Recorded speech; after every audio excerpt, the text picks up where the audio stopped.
That's right. At number 40 comes the APR, the Acolytes.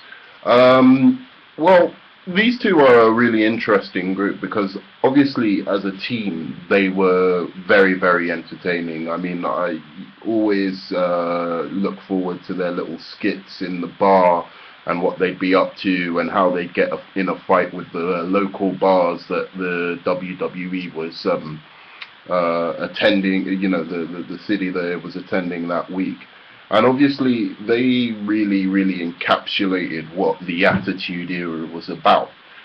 But having said that, both Ron Simmons and JBL have had very great independent careers as well. Of course, JBL was one of the best heels of the Ruthless Aggression era. Absolutely fantastic. I actually, personally, I mean, I never hate heels. I always pretty much am for the heel. And he genuinely made me hate him. I don't know if that's a good thing, because it wasn't like the kind of heat that I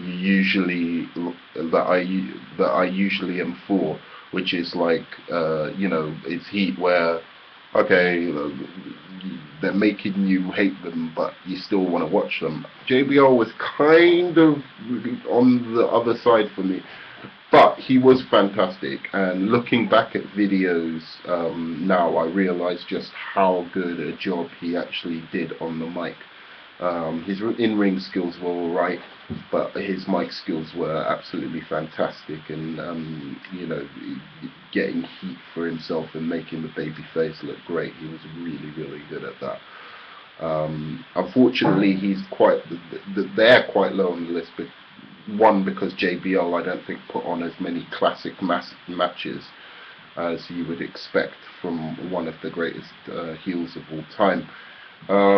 As for Ron Simmons, again, a great career before he started. I believe he was, what, the first African American tag team champion, or was it intercontinental? Well, I think maybe even world champion. I'm not sure, but one of the championships he got before. I'm gonna admit I wasn't watching him then.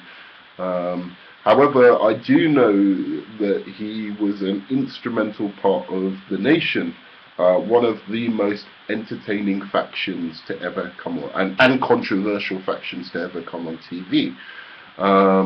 Obviously, that set up for The Rock, who by far outshone and outperformed all of these guys.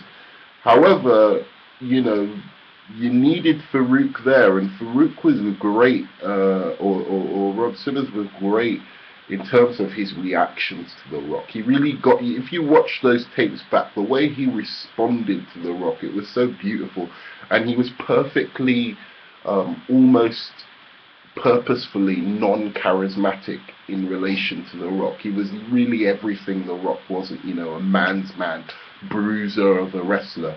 Great in-ring ability as well, you know, very underrated in terms of his in-ring ability. He could really, like, be the powerhouse kind of character.